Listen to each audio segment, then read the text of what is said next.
Nang marinig nila ang sinabi ng nilalang, agad naman nilang pinaghandaan ang paglapag nito sa gubat na kanilang kinaroroonan. Di pa man ito gaanong nakakalapit sa kanila, bigla namang nagsipulasan ang mga ito nang masipat nila ang pagbato ng sibat ng dalawang tagapagbantay na rebulto. Matapos ang mga pangyayaring yon, dahan-dahan namang nagkaroon ng liwanag ang buong paligid nang sa hindi maipaliwanag na dahilan. Ayon sa mga engkantong naroon, na ang pinanggagalingan ng liwanag ay ang lakas na taglay ng diwatang namamalagi sa lugar. Yun ang nagsisilbing pananggalang at espada ng gubat upang mapigilan ang kahit na anong puwersa ng kasamaan. Ngayong nag-umpisa ng gumalaw ang bathala ng elemento, walang sino man sa atin ang makakapigil pa sa nais nito. Wika ng isang pinunong engkanto. Nang marinig ni Magno ang sinabi nito, ay tanging pagtitig lang naman ang kanyang nagawa sa liwanag na dahan-dahang bumabalot sa buong paligid. Maya-maya pa, bigla nilang nasipat ang pagkalusaw ng mga itim na kaluluwang pilit na pinapasok ang harang. Maging ang iilang aswang na naroon ay naagnas dahil sa lakas ng mga engkantasyong napapaloob sa harang. Ilang minuto pa ang lumipas, wala nang nagawa ang pangkat ng mga aswang kung hindi ang umatras at ibalita ang mga kaganapan. Patnubayan nawa tayo ng diwatang namamahala sa kaitaas-taasan. Magno, umpisa mo nang sanayin ang iyong anak dahil nalalapit na ang tadhanang naghihintay sa kanya. Wika ni Ka Andres. Nang tuluyan ang bumalik ang katahimikan sa paligid, agad namang bumalik ang mga tagapagbantay sa kanilang pinagpapahingahan. Sila Magno naman noon, ninais na lang na bumalik sa kahariang nasa ilalim ng lupa upang ibalita ang lahat ng mga nangyari. Sa pagpapatuloy ng kanilang paglalakad, alam nilang hindi tagumpay na maituturing ang pagtaboy sa kanilang mga kaaway. Ayon sa mga engkanto, na ang ginawa ng bathalang gumagabay sa kanila ay pansamantala lamang. Maaari pa ring malagay sa panganib ang ibang taong kasangkot sa kanila, gawa ng hindi nasakop ng bathala ang lugar na maaari nilang kinaroroonan. Hindi rin sila maaaring maging panatag sa lugar na yon, gawa ng marami ding kakayahan ang kabilang lahi na basagin ang pananggalang na ginawa ng bathalang namumuno. Nang marating na nila ang kinaroroonan ni Pipeng, agad naman nilang inilahad ang mga responsibilidad nitong kailangan niyang gawin. Bago siya tuluyang ipasok sa matinding pagsasanay, ninais muna ng mga matataas na uri ng engkanto na pamulatin ang kanyang pangkalahating wisyo. Naniniwala kasi ang mga ito na upang magawa niyang mataglay ang kakayahan ng espiritong napapaloob sa kanya, kinakailangan niyang malaman ang mga nakaraan nitong nagawa. Pipeng, alam naming bata pa ang iyong pag-iisip. Nais man naming mamuhay ka bilang isang ordinaryong bata, ngunit napaka-imposible itong gawin. Sa ngayon, kinakailangan mong sumunod sa lahat ng aming nais upang magawa mong mabuhay ng matagal at mailigtas ang iyong mga mahal sa buhay. Wika ni Ka Andres. Pipeng, pasensya ka na ha. Ikaw lang talaga ang aming masasandalan ngayong panahon ng kaguluhan. Magpakatatag ka, anak. Nandito lang kami palagi ng iyong ina. Dagdag naman ng kanyang ama. Matapos nilang maghabili ng kanilang nais sabihin kay Pipeng, agad naman itong dinala ng engkanto patungo sa isang lugar na sagrado. Bibihira lamang ang mga nilalang na nakakapunta sa lugar na yon sa kadahilanang mariin itong ipinagbabawal ng lahat ng tribong nasa ilalim ng pamamahala ng Bathala. Maging ang mga kaangka ni Pipeng ay hindi pinapayagang masilayan ang lugar na yon kung hindi sila ang nilalang na nailathala sa alamat. Ayon kay Ka Andres, na sa loob ng 300 taon, wala ni isang babaylan o kaisa ng kanilang angkan ang nagagawang makatungtong sa sagradong lugar ng mga engkanto. Halos mapaiyak nga noon si Ka Andres sa kadahilanang labis ang kanyang pagkagalak dahil dumating na din ang punto na nasilayan niya ang ganoong kaganapan. Sa paglayo nila Pipeng sa kinaroroonan ng kanyang mga magulang, tanging katatagan lang naman ang kanyang naging baon sa pag-uumpisa ng kanilang paglalakbay. Huwag kang mag-alala. Walang mangyayaring masama sa iyo, mumunting Ginoo. Maging panatag ka, dahil sisilayan lang natin ang iyong nakaraang buhay. Wika ng matandang engkanto. Paglalarawan ni Pipeng sa nilalang na yon ay halos maikukumpara mo lamang ito sa isang engkanto na gawa ang mismong mga balat sa ugat ng puno. Nagdadala din yon ng isang napakabangong amoy na sa bawat pagkumpas ng kanyang mga kamay ay nag-iiwan ng bangong maihahalin tulad mo sa isang rosas. May mga naninirahan din yung insekto sa kanyang buong katawan at napapalibutan ng lumot ang kanyang katawan. Kulay berde din ang mga mata nito at meron itong kulay puting buhok.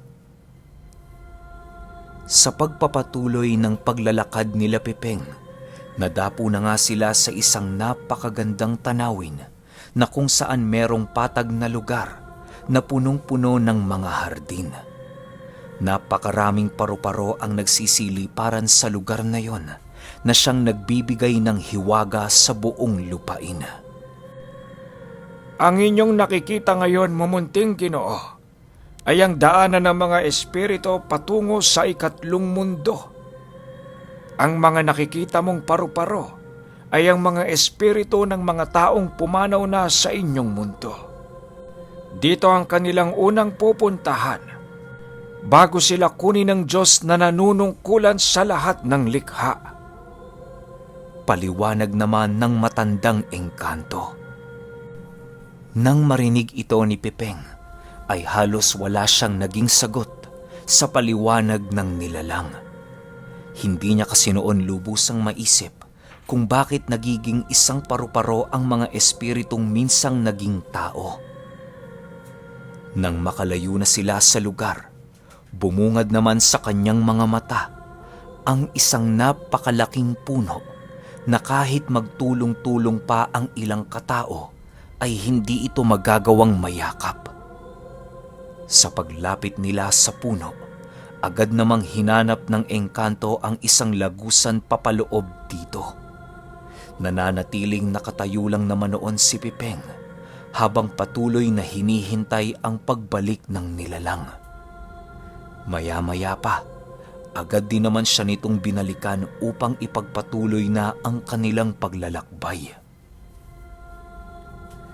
Sumunod lang ho kayo sa akin, mumunting Ginoo, dahil malapit na ho tayo. Sa lugar na ito, bibigyan kita ng babala na kahit anong mangyari, huwag mong galawin ang anumang bagay na makakakuha ng iyong paningin. Wika ng matandang engkanto. Sa pagpasok nila sa loob ng puno, bumungad sa mga mata ni Pipeng ang mga kagamitang ni kahit sa panaginip ay hindi niya nagawang masilayan.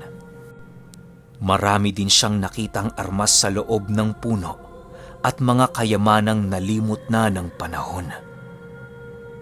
Nang madaanan na nila ang pasilyo ng puno, tumambad kay Pipeng ang mga kalansay na nakatayo na merong pandigmang kasuotan. Ang nakikita mo ngayon, mumunting Ginoo, ay ang mga magigiting na mandirigma ng inyong tribo. Sila nagbabantay dito ng isa sa pinakamahalagang kayamanang aming pinapangalagaan. Paliwanag ng engkanto. Ganun ho ba?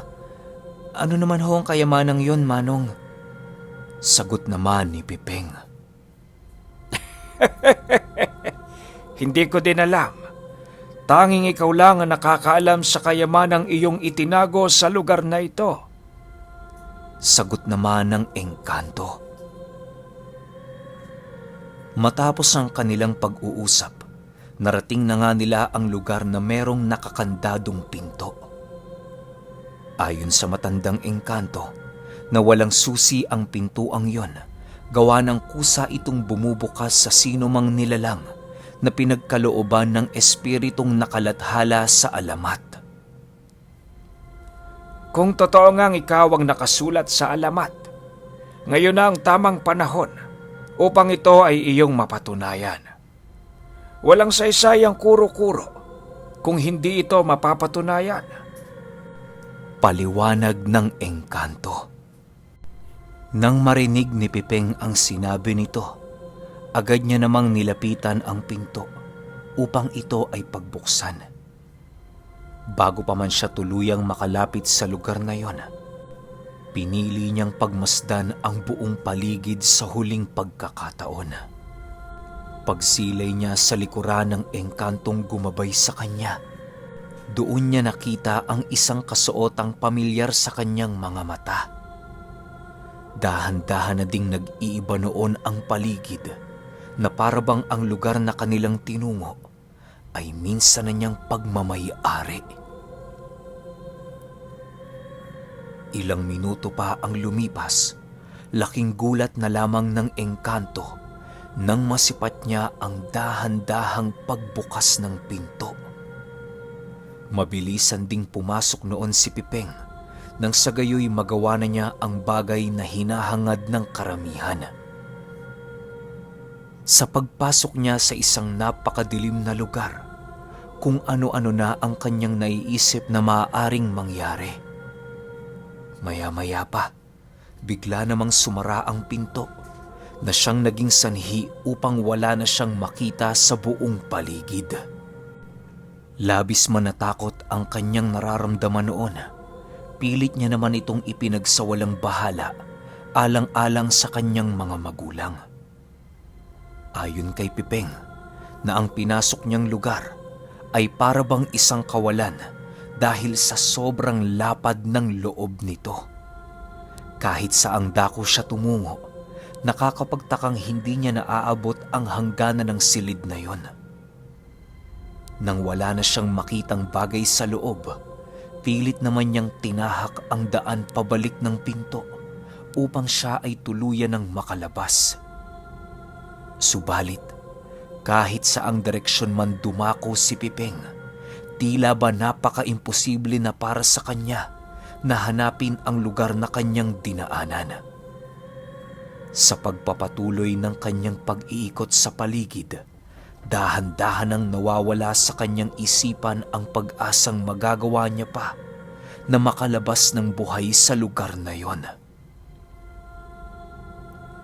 Nang mapagtanto niyang tuluyan na nga siyang nakakulong doon, tanging pag-upo na lamang sa kawalan ng kanyang nagawa habang patuloy na umiiyak. Hindi rin niya noon nagagawang marinig ang kanyang mismong boses at maging maramdaman ang kanyang mismong katawan. Lo? La? Baka ho talaga yun ang huli nating pagkikita. Gustong-gusto ko na pong masilayan ang mga mukha ninyo. Wika ni Piping sa kanyang isipan. Bakit ka nababagabag? Bakit ka nag-aalala? Bakit ka natatakot? Sa lugar na ito, tanging sarili mo lang ang iyong dapat katakutan. Isipin mo ang nais mong makita at itutugon namin ito sa iyo ng walang pag-aalinlangan. Wika ng isang tinig. Kasabay ng pagwika nito ay siya namang pagliwanag ng buong lugar hanggang sa dumating ang puntong lumitaw sa kanyang harapan ang kanyang lolo at lola. Nakangiti lamang yun sa kanya, ngunit hindi gumagalaw.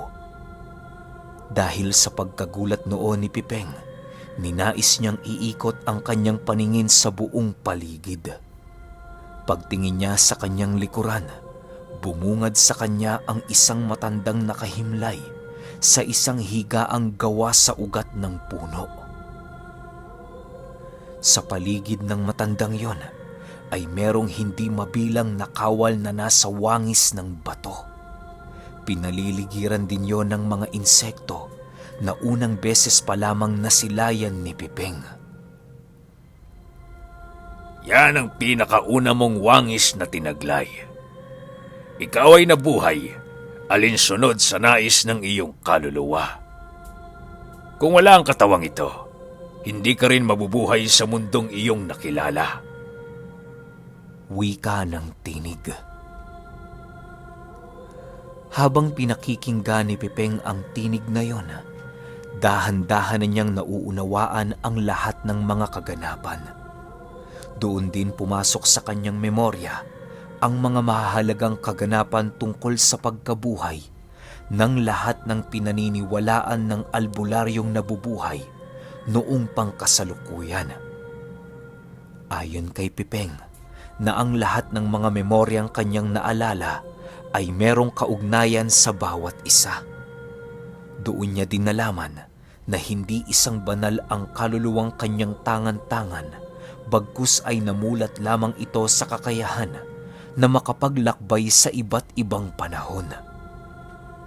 Pinapanatili niyang buhay ang kanyang orihinal na katawan upang masunod ang tadhanang hindi niya pa nagagawang tapusin.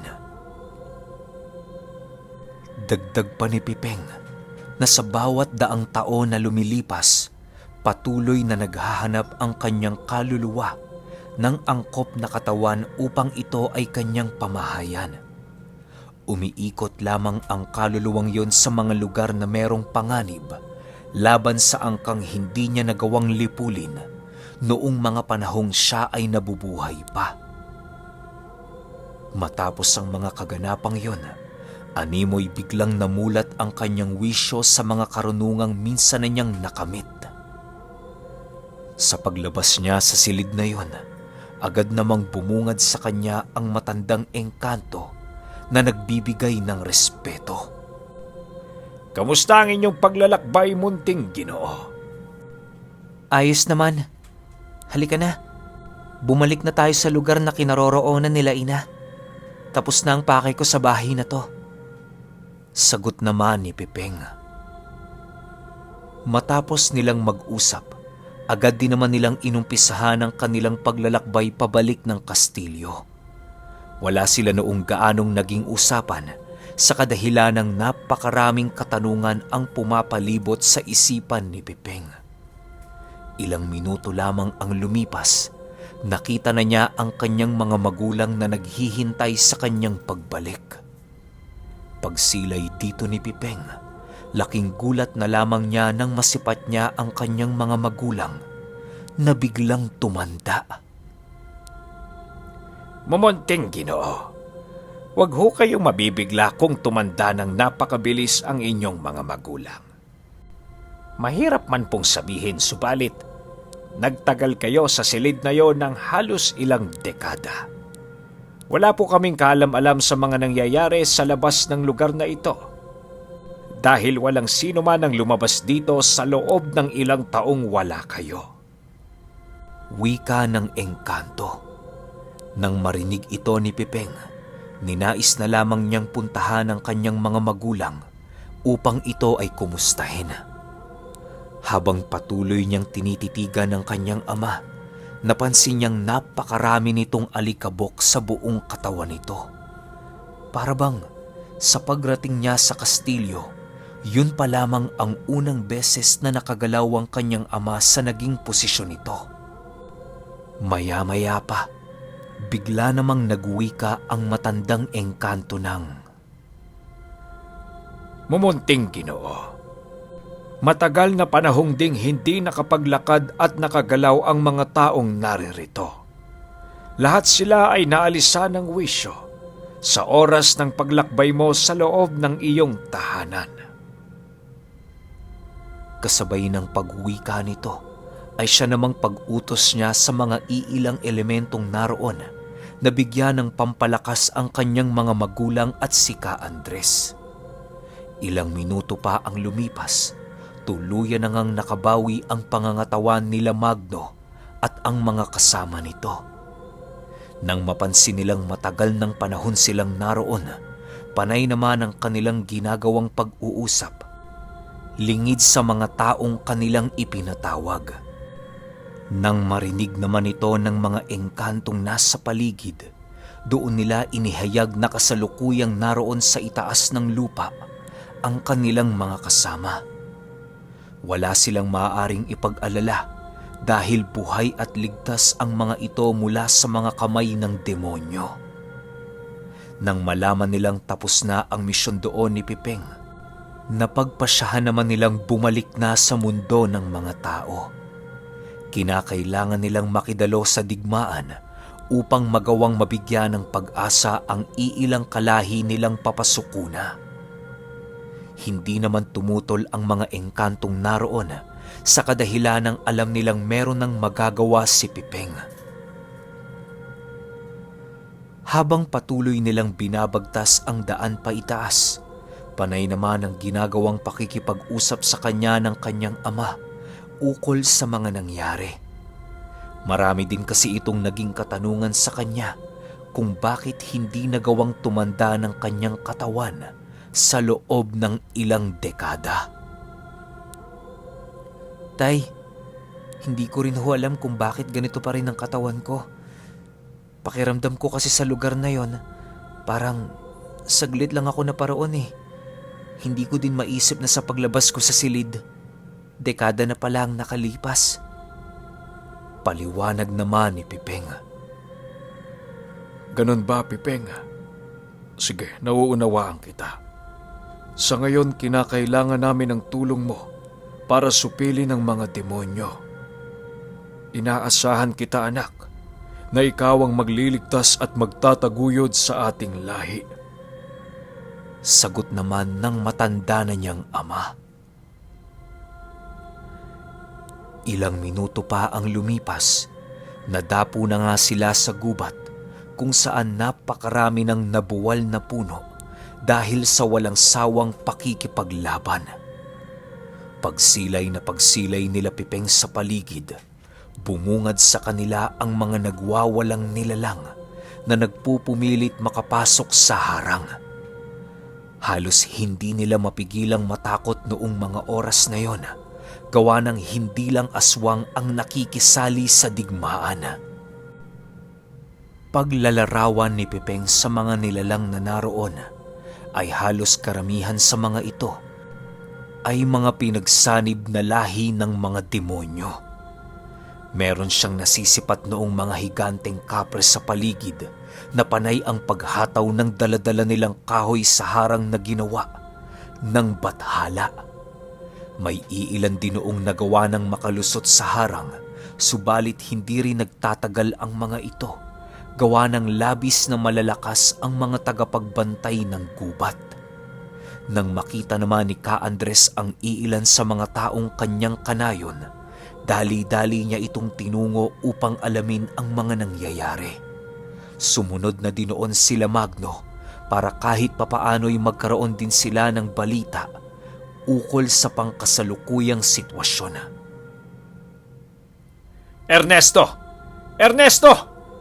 Mabuti naman at buhay ka. Ang mga kasama mo, nasaan?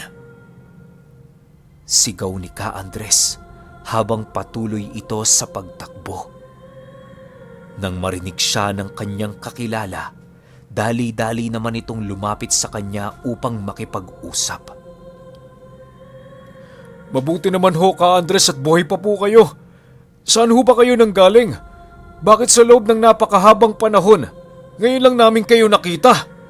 Halos ang karamihan sa mga taong kakilala mo, inakalang patay na kayo. Mabuti naman at walang nangyaring masama sa'yo, lalong-lalo na kay Pipeng. Sagot naman ni Ernesto. Kasabay ng pagwika nito, ay siya namang paglahad niya ng mga kaganapan sa buong paligid. Ayon sa kanya, na sa loob ng napakahabang taon, hindi sila tinantanan ng mga nilalang na kabilang sa kanilang tinuturing na mga kalaban. Dahil sa pagkawala noon ni Pipeng, kung kaya't nagkaroon ito ng pagkakataon upang makalipol ng sapat na hukbo na siyang nakikita nila noong mga oras na yon. Dagdag pa ni Ernesto na kapag kabilugan ng buwan, hindi gaanong kinakaya ng harang na yon ang puwersa ng kadiliman. Marami na ding nasawi sa kanila sa kadahilanang nahuhulog ang mga ito sa panlilinlang ng mga demonyo. Ayon pa kay Ernesto, na normal naman ang buong kagubatan sa tuwing sasapit ang umaga. Kung meron sila noong kinakailangan, nagagawa nila itong makuha sa mga oras na naghahari ang araw. Alam niya ring naroon lamang ang mga tagapagmasid ng demonyo sa paligid dahil sa pagsimoy ng napakasamang hangin kahit umaga. Ka-Andres, nasa panganib ang ating pangkat. Ang pinakapinuno ng kanilang hukbo, tuluyan ang nagising sa himlayan ito. Yun ang naging lakas ng mga demonyong ito, kung bakit nagagawa nilang sumugod sa ating lugar ng buong tapang. Ayon sa mga kumakalat ditong sabi-sabi, lilitaw ang pinuno ng mga demonyo sa oras na lumabas na ang albularyong inilathala sa alamat. Paliwanag ni Ernesto. Ganun ba? Bueno, hihintayin natin ang pagdating niya. Siya nga pala, Ernesto, ito lang ba ang mga nakuha mo? Pagsabihan mo sila na bukas din, mag-uumpisa na ang ating panibagong paglalakbay. Hindi pa dito nagtatapos ang lahat dahil may mga kinakailangan pang gawin si Pipeng upang magising ang wisyo ng dakilang albularyong gumagabay sa kanya. Sa oras na magawa na natin itong gisingin, may pag-asa pa tayo laban sa kanila. Matapang na sagot ni Ka-Andres. Matapos nitong makapagsalita, dali-dali namang naantala ang kanilang pag-uusap nang masipat nila ang pagwawala ng mga kapre sa buong paligid. Labis-labis na lamang ang galit ng mga ito sa kadahilanang nagawa na nilang masilayan ang albularyong kanilang kinakatakutan. Hindi naman ito gaanong pinansin nila Magno sa kadahilanang panatag silang hindi sila magagalaw ng mga ito hanggat nasa loob sila ng harang. Subalit ilang minuto pa ang lumipas, bigla namang nag-iba ang simoy ng hangin nang masipat nila ang pagpasok ng isang kapre sa loob ng kanilang lupain. Nag-aangil ito habang patuloy itong naglalaway ng dugo. Nang masipat ito ni Pipeng, dali-dali naman itong sumugod sa kanyang kinaroroonan upang wakasan na ang kanilang misyon. 1 dekada na ang nakakaraan. Okay, grabe no. Gandito pa lang kasi yung meron pero ganda nito, talagang bakbakan non-stop Ano kayo mangyayari sa episode 5, no? Comment naman kayo ng 1 dekada para naman hindi na umabot ng 1 dekada yung paghihintay ninyo. Pasensya na rin kung medyo may mga kahul tayo ng aso dyan. Umaga kasi ako nag-record ngayon Yun lang. Salamat.